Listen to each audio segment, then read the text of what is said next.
அனைவருக்கும் வணக்கம்.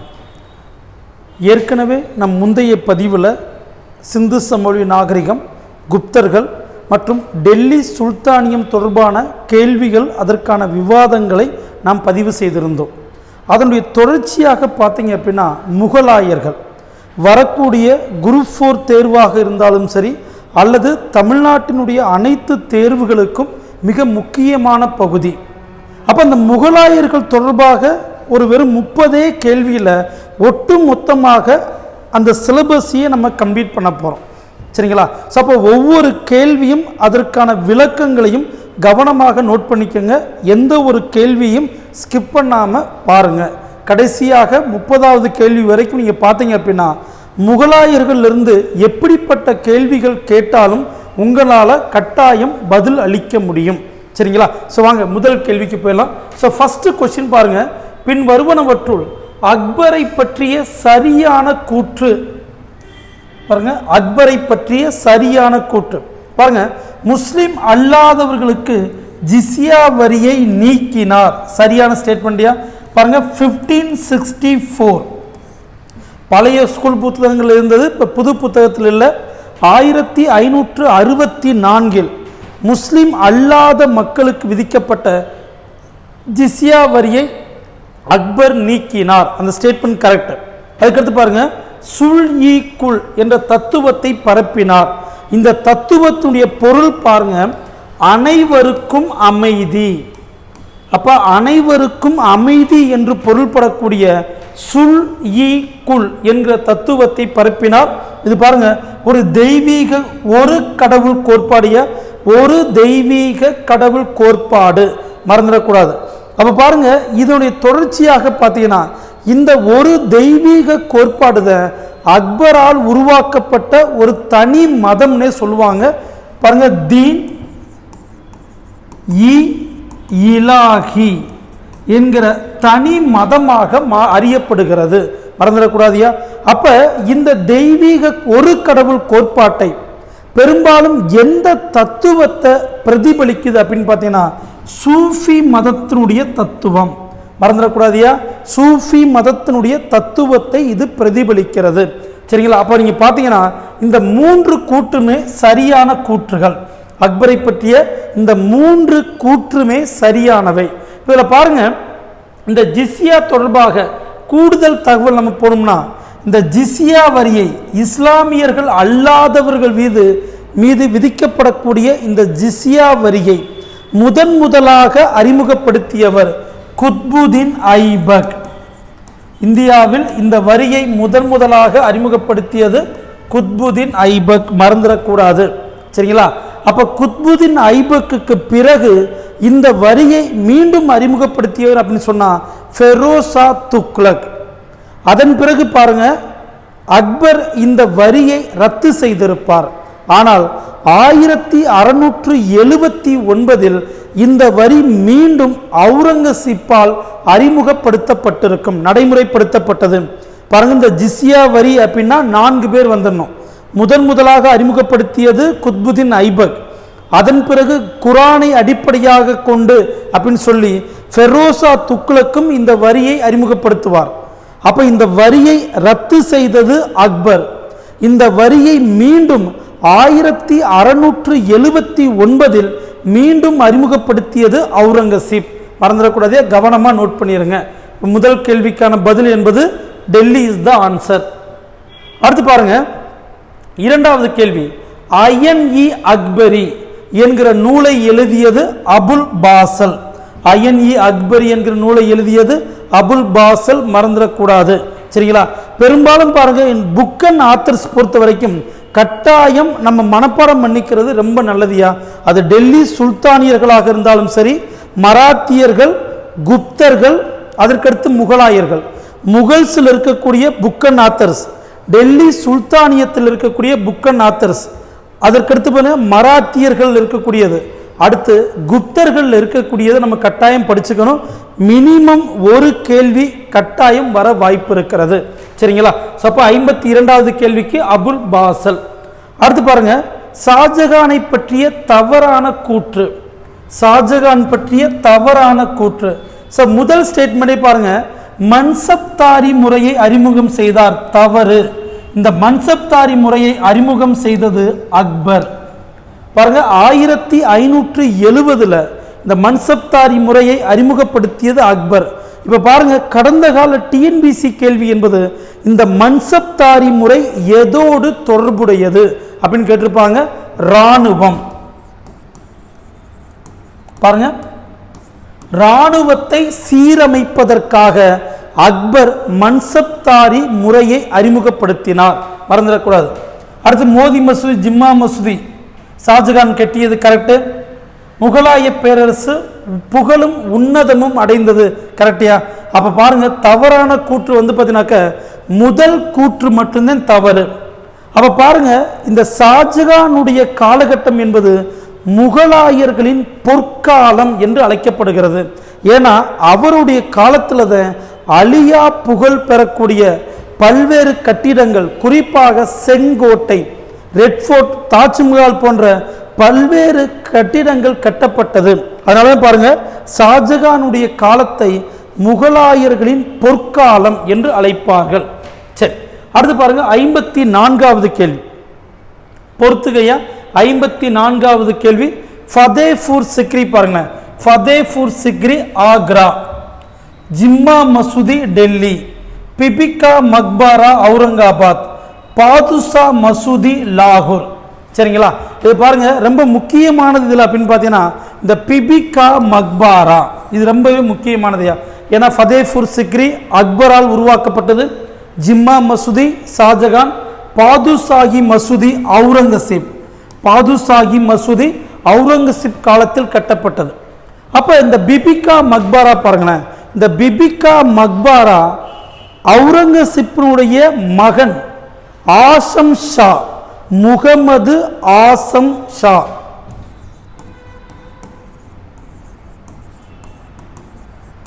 முகமது ஆசம் ஷாவால் தன்னுடைய தாயின் நினைவாக தாய்க்கு கட்டப்பட்ட கல்லறையா.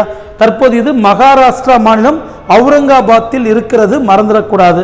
அப்ப இதற்கு ஆன்சர் பாருங்க, 2143 பாருங்க, answer is D is the answer. இந்த கொஸ்டின்ஸ்க்கு மறந்துடக்கூடாது. அதே மாதிரி முகலாயர்களில் எந்தெந்த கட்டிடங்களை யார் யார் கட்டினார்கள் என்பதையும் மறக்காம படிச்சுட்டு போயிருங்க. புத்தகத்தில் இருக்கக்கூடிய கட்டிடங்களையாவது கட்டாயம் நம்ம பார்த்துறது நல்லது. சரி, அடுத்து பாருங்க, 55வது கேள்வி. அடுத்த கேள்வி, பின்வரும் போர்களை கால வரிசைப்படுத்து. பாருங்க, சந்தேரி போர் 1528, சௌசா 1539, கன்வா 1527, கன்னோஜ் 1540. இப்போ கவனமாக பாருங்களேன், இந்த சந்தேரி போர் என்பது பாபருக்கும் ராஜ்புத் அரசர் மேதினி ராய் என்பவருக்கும் இடையே நடைபெற்றது. பாபர் வெற்றி பெற்றிருப்பார். சௌசா போர் பொறுத்த வரைக்கும் பாருங்க, ஹுமாயூன் வெர்சஸ் ஷெர்ஷா சூரி, இதுல ஷெர்ஷா சூரி வெற்றி பெற்றிருப்பார். அடுத்து கன்வா போர், பாபர் வெர்சஸ் ராணா சங்கா, ராணா சங்கா, இதுல பாபர் வெற்றி பெற்றிருப்பார். ஒன் செகண்ட், கன்னோஜ் பொறுத்த வரைக்கும் ஹுமாயூன் வெர்சஸ் ஷெர்ஷா சூரி, இதுல மீண்டும் ஷெர்ஷா சூரி வெற்றி பெறுகிறார். பாருங்க, இந்த கன்னோஜ் போரில் வெற்றி பெற்றதற்கு பிறகுதான் ஷெர்ஷா சூரி டெல்லியை கைப்பற்றி சூர் வம்சத்தை நிறுவுவார். மறந்துடக்கூடாதியா? அப்ப எக்ஸாக்டா வரிசைப்படுத்துங்க. அப்படின்னா 3, 1, 2, 4 எக்ஸாக்டா பி இஸ் த ஆன்சர். கவனமா நோட் பண்ணணும், இதுல ஒவ்வொரு போருமே முக்கியமானது.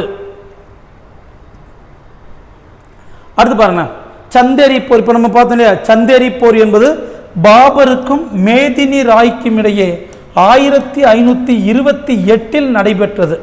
சரி, அடுத்து பாருங்க, பாபர் வெர்சஸ் ஆப்கானியர்கள், பேட்டில் ஆஃப் காக்ரா 1529. இந்த ஹுமாயூன் ஷெர்ஷா 2 போர் இருக்கியா, 1539, 1540. First one Chausa 1539 Chausa, 1540 Kannauj. அடுத்து பாபர் வெர்சஸ் ராணா சங்கா நம்ம இப்போ தான் பார்த்தோம், 1527 கன்வா பேட்டில். பாருங்க, இந்த கன்வா போர் ரொம்ப ரொம்ப முக்கியமானதுயா. இந்த கன்வா போரில் பாபர் வெற்றி பெற்றதற்கு பிறகு தனக்கு காசி என்கிற பட்டத்தை சூட்டிக்கொள்வார். கவனம் நோட் பண்ணுங்க. கன்வா போரில் பாபர் வெற்றி பெற்றதற்கு பிறகுதான் தனக்கு காசி என்கிற பட்டத்தை சூட்டிக்கொள்கிறார். மறந்துடக்கூடாது. சரிங்களா?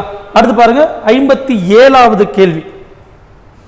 ஆலம்கீர் எனும் பட்டத்தை சூற்றி கொண்டவர் யார்? பாருங்க, ஆலம்கீர் என்கிற பட்டம் அவுரங்கசீப் சூட்டிக் கொள்வார்களா? பாருங்க, அவுரங்கசீப் ஆலம்கீர் என்கிற பட்டத்தோடு அரியணை ஏறியிருப்பார். உலகை வெல்பவர் என்று பொருள். பாருங்க, ஆலம்கீர் அப்படின்னா உலகை வெல்பவர் என்பது பொருளாகும். மறந்துடக்கூடாது. சரிங்களா? அடுத்து பாருங்க, வேணா இங்க அக்பர், அதற்கடுத்து அக்பர் என்றால் மேன்மையானவர், ஜஹாங்கீர் உலகத்தை கைப்பற்றியவர். சரிங்களா? அதே பாருங்க, இந்த ஜஹாங்கீருடைய இயற்பெயர் சலீம், ஷாஜகானுடைய இயற்பெயர் குர்ரம். சரிங்களா? இதெல்லாமே கவனமா நோட் பண்ணிருங்க. சரி, அடுத்து பாருங்க 58வது கேள்வி. ஜஹாங்கீர் அவைக்கு William Hawkins, sir Thomas row வருகை புரிந்தனர். கரெக்ட். பாருங்க, வில்லியம் ஹாக்கின்ஸ் சூரத்தில் வணிக குடியேற்றத்தை அனுமதி பெற்றார். இது தவறானது. ஏன்னா 1608 வில்லியம் ஹாக்கின்ஸ் வருவார். ஜஹாங்கீரிடமிருந்து அனுமதி பெறுவதில் தோல்வி அடைகிறார். இதற்கு காரணம் போர்ச்சுகீசியர்கள் ஜஹாங்கீரிட்ட செல்வாக்கு மிக்கவர்களாக இருப்பார்கள். அப்ப பாருங்க, வில்லியம் ஹாக்கின்ஸுக்கு பிறகு வந்த சர் தாமஸ் ரோ, இவரது சர் தாமஸ் ரோ தான் பாருங்க சூரத்தில் இந்தியாவில் வணிக தளத்தை உருவாக்க ஜஹாங்கீரிடமிருந்து அனுமதி பெற்றவர் சர் தாமஸ் ரோ. மறந்துடக்கூடாது. அப்ப சரியான கூற்று ஃபர்ஸ்ட் ஸ்டேட்மெண்ட் மட்டும்தான். அடுத்து பாருங்க 59வது கேள்வி.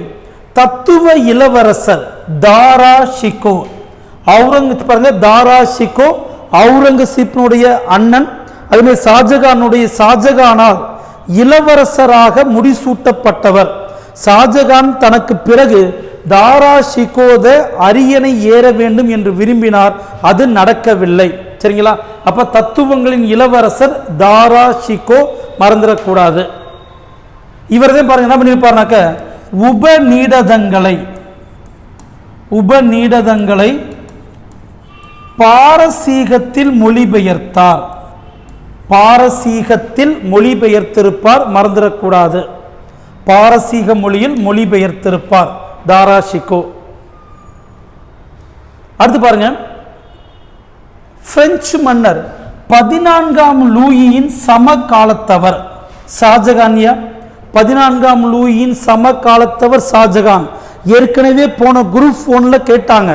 அக்பருடைய சமகாலத்தவர் முதலாம் எலிசபெத்.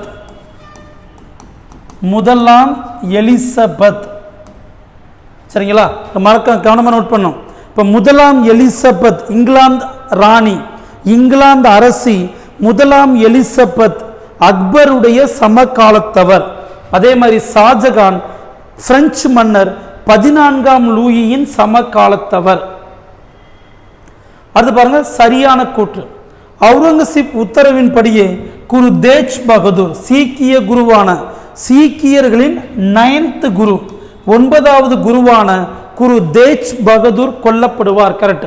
ஒரு 10வது சீக்கிய குருன்றது தவறியா? 10வது சீக்கிய குரு குரு கோபிந்த் சிங். மறந்துடக்கூடாது. 10வது சீக்கிய குரு குரு கோபிந்த் சிங். இவர் தான் பாருங்க முகலாயருக்கு எதிராக கலிசா என்கிற இராணுவ சீக்கிய படைப்பிரிவை உருவாக்கி இருப்பார். சரிங்களா? அப்ப 10வது தவறு. அவுரங்கசீப் ஜிஸ்யா வரியை மீண்டும் அறிமுகப்படுத்தினார் 1679. இந்த ஸ்டேட்மெண்ட் கரெக்ட். அப்ப பாருங்க சரியான கூற்று 1 மற்றும் 3. ரெண்டு ஸ்டேட்மெண்ட்டுமே சரியான கூற்று. Second statement is the wrong. மறந்துடக்கூடாது.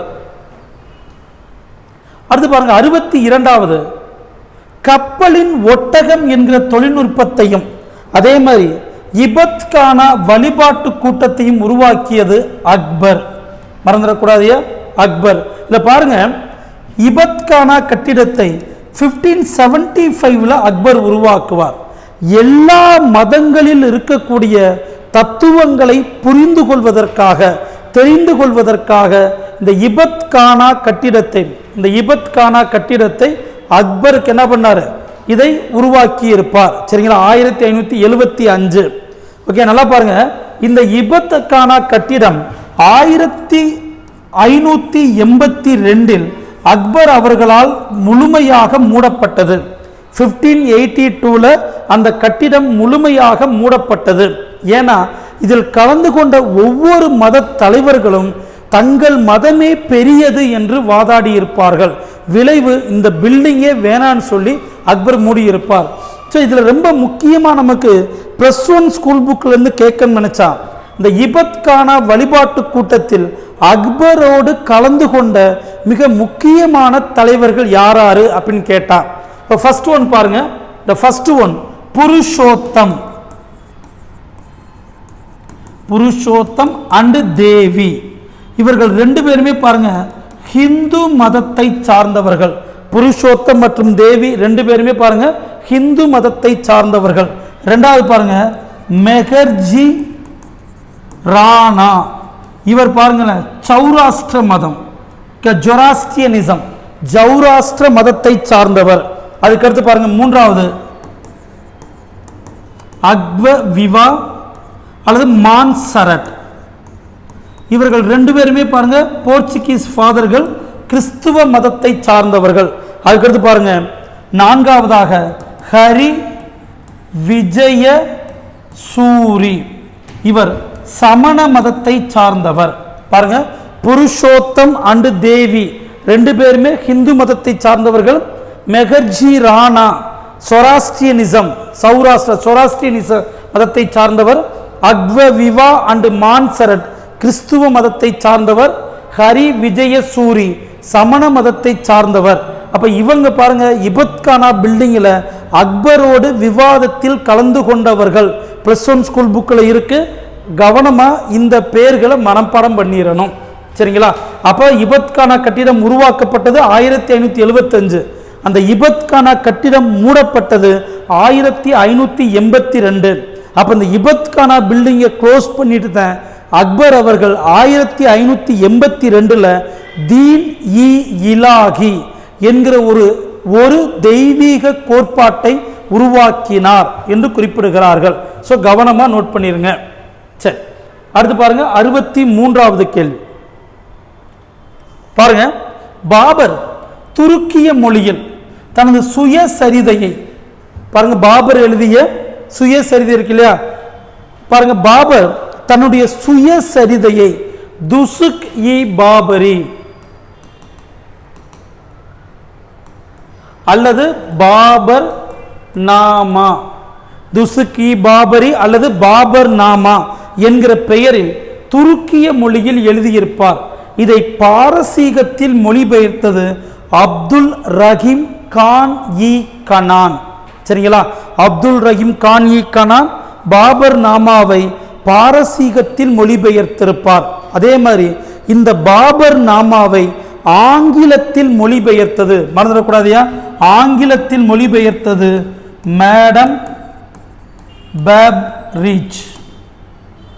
சரியா, மேடம் பேப்ரிட்ஜ் அவர்கள் பாபர் நாமாவை ஆங்கிலத்தில் மொழிபெயர்த்திருப்பார். சரிங்களா, சரி, அடுத்து பாருங்க 64வது கேள்வி. சரியான கூற்றை தேர்வு செய். ஹுமாயூன் தீன்பனா என்கிற புதிய நகரை உருவாக்கினார். கரெக்ட். கன்னோஜ் போரில் ஹுமாயூன் வெற்றி பெற்றார் என்பது தவறு. வெற்றி பெற்றது ஷெர்ஷா சூரி. கன்னோஜ் போருக்கு இன்னொரு பெயர் இருக்கியா, பேட்டில் ஆஃப் பில்கிரிம். பாருங்க, பேட்டில் ஆஃப் பில்கிரிம் அப்படின்றதும் கன்னோஜ் போர்னுடைய மற்றும் ஒரு பெயர். இதில் ஷெர்ஷா சூரி வெற்றி பெற்றிருப்பார். கவனமா நோட் பண்ணணும். அப்ப ஃபர்ஸ்ட் ஸ்டேட்மெண்ட் மட்டும்தான் correct, second one is the wrong, மறந்துடக்கூடாது. சரி, அடுத்து பாருங்க தாஜ்மஹாலின் தலைமை கட்டிடக்கலை நிபுணர் உஸ்தத் அகமது லக்ரி. பாருங்க, ஷாஜகான் தன்னுடைய மனைவியின் நினைவாக, மனைவி மும்தாஜிற்காக உருவாக்கிய கல்லறை தான் தாஜ்மஹால். இப்போ இந்த தாஜ்மஹாலுக்கு ஒரு சிறப்பு பாருங்களேன், என்னன்னா வெள்ளை பளிங்கு கற்களால் கட்டப்பட்டது. அதனுடைய சுவர்கள் பித்தி தூரா என்கிற ஓவிய வேலைப்பாடோடு உருவாக்கப்பட்டது அப்படின்னு சொல்லியிருப்பாங்க. இல்லை கவனமாக பார்க்கணும். இந்த இத்மத் தௌலா கல்லறை ரொம்ப ரொம்ப முக்கியமானது. இந்த இடத்துல பாருங்க, இந்த இத்மத் தௌலா பாருங்க, நூர்ஜஹான், கவனமாக நோட் பண்ணணும். நூர்ஜஹான் ஜஹாங்கீருடைய மனைவி, நூர்ஜஹானுடைய தந்தை தான் இத்மத் தௌலா. ஜஹாங்கீருடைய ஆட்சி காலத்தில் அவரது மனைவி நூர்ஜஹான் தன்னுடைய தந்தைக்காக இத்மத் தௌலா கல்லறையை டெல்லியில் உருவாக்கி இருப்பார். இந்த கல்லறை தான் பாருங்க வெள்ளை பளிங்கு கல்லில் கட்டப்பட்ட முதல் கல்லறை. இதனால என்ன சொல்லிருப்பானாக்க, அக்பர் தாஜ்மஹாலுடைய முன்னோடி என்று அழைக்கப்படக்கூடிய கட்டிடம் எதுன்னு கேட்டாங்கனாக்க இத்மத் தௌலா கல்லறை.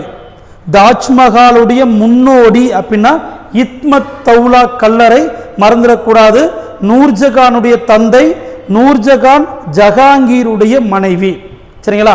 அப்ப ஷாஜகான் தன்னுடைய மனைவி மும்தாஜிற்காக இந்த தாஜ்மஹாலை உருவாக்கி இருப்பார். ஷாஜகான் தன்னுடைய மனைவி மும்தாஜுக்காக உருவாக்குனது தாஜ்மஹால். இதன் தலைமை கட்டிடக்கலை நிபுணர் உஸ்தத் அகமத் லக்ரி, மறந்துடக்கூடாது. சரி, அடுத்து பாருங்க, சரியான கூற்று பாருங்க. 66வது கேள்வி, கரெக்ட் ஸ்டேட்மெண்ட்டியா? சரியான கூற்றை தேர்வு செய்.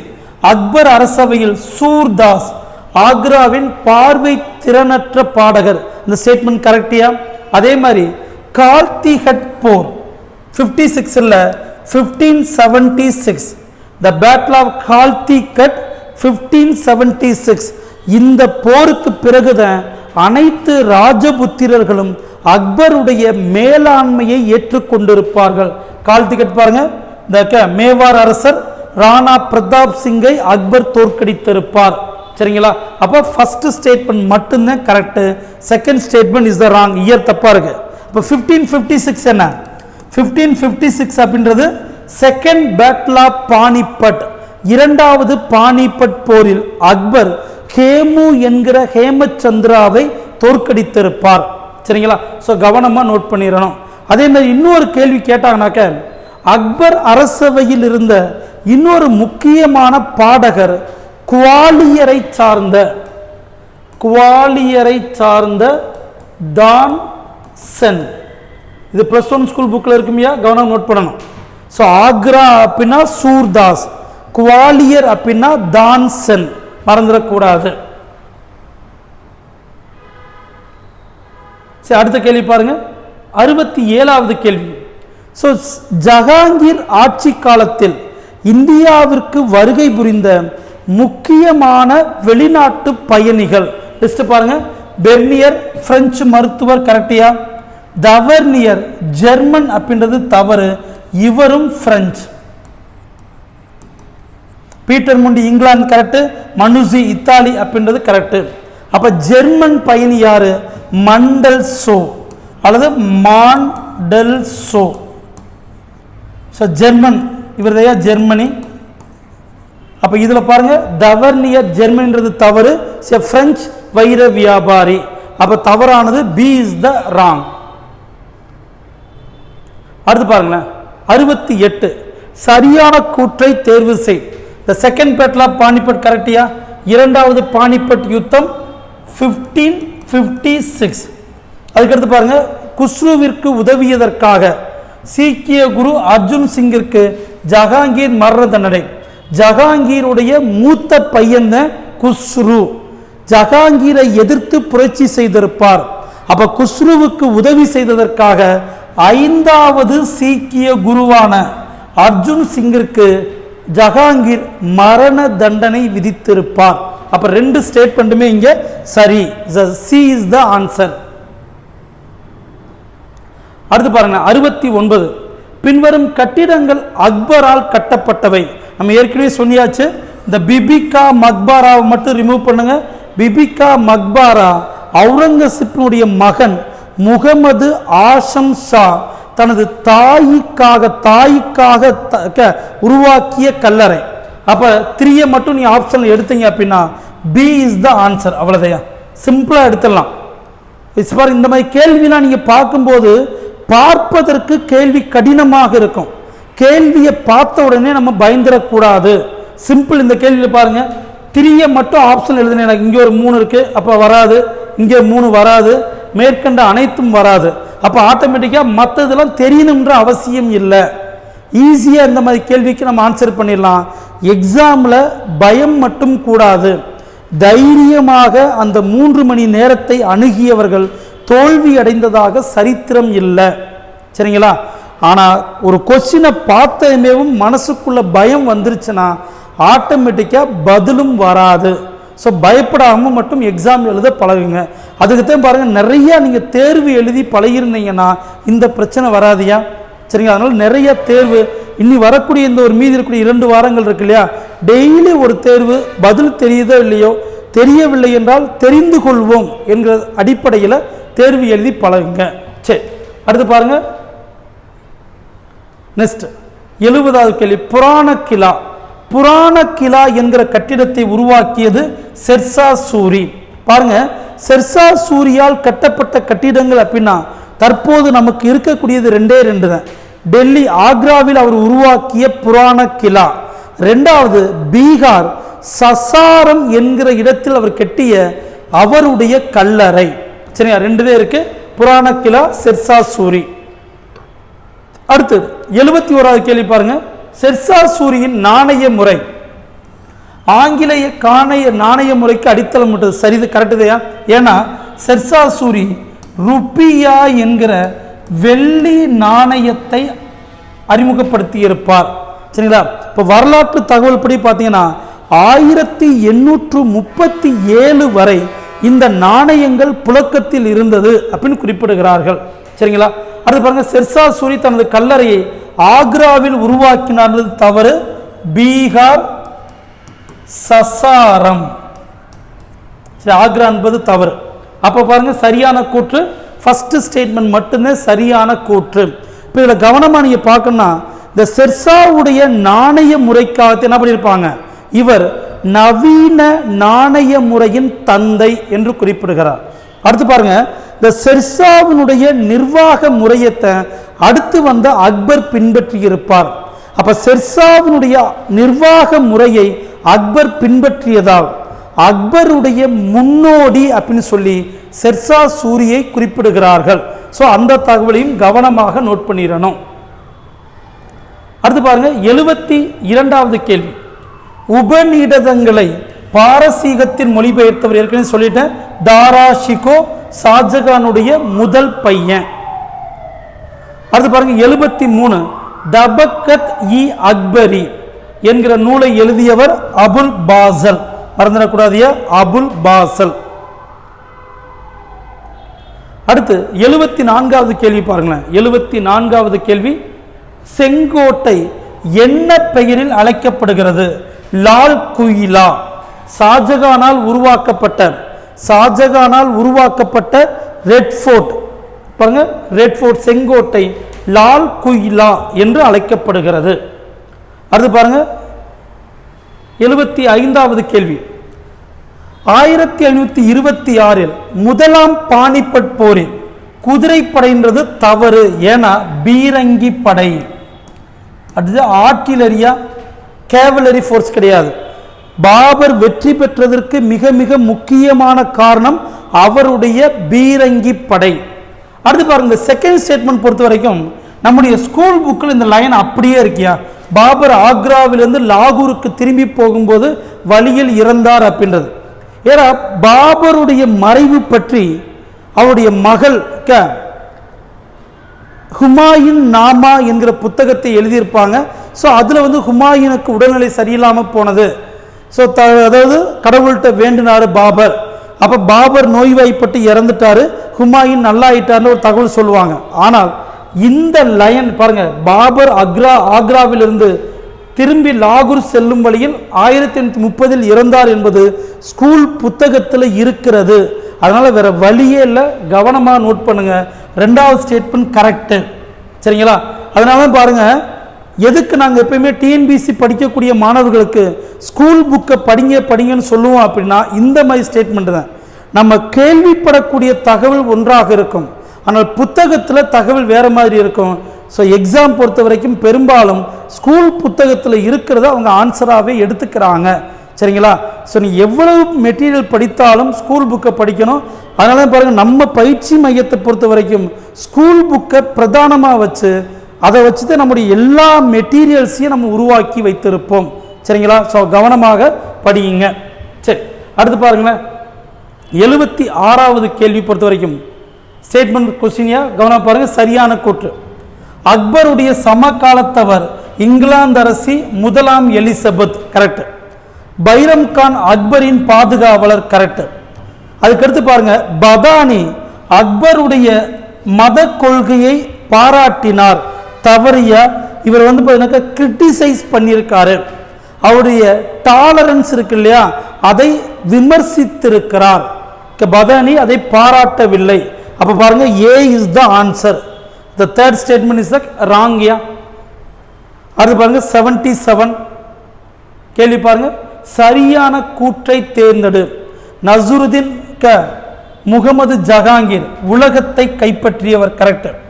ஜஹாங்கீர் பாருங்க, கலைகள், ஓவியங்கள், தோட்டங்களை விட அரசாட்சியில் தவறியா?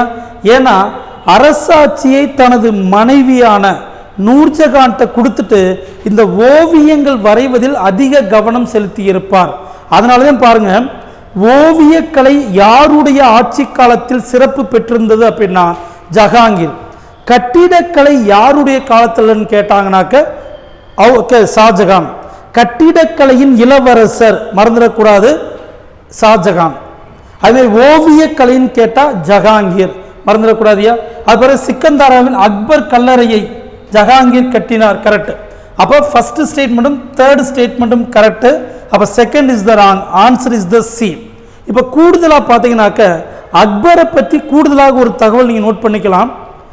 பாருங்க, சதியை ஒழிப்பதற்காக நடவடிக்கை எடுத்தவர், ஆண் மற்றும் பெண்களுடைய திருமண வயதை தீர்மானித்தவர். சரிங்களா? அக்பர் பின்னாலும் திருமண வயதை முடிவு செய்தது.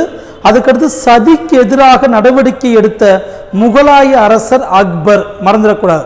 அதே மாதிரி ஆக்ராவில் நீதிமணியை, மனுநீதி சோழன் மாதிரி ஆக்ராவில் நீதிமணியை உருவாக்கியது ஜஹாங்கீர். அந்த தகவலையும் தெளிவாக நோட் பண்ணிக்கணும். சரிங்களா?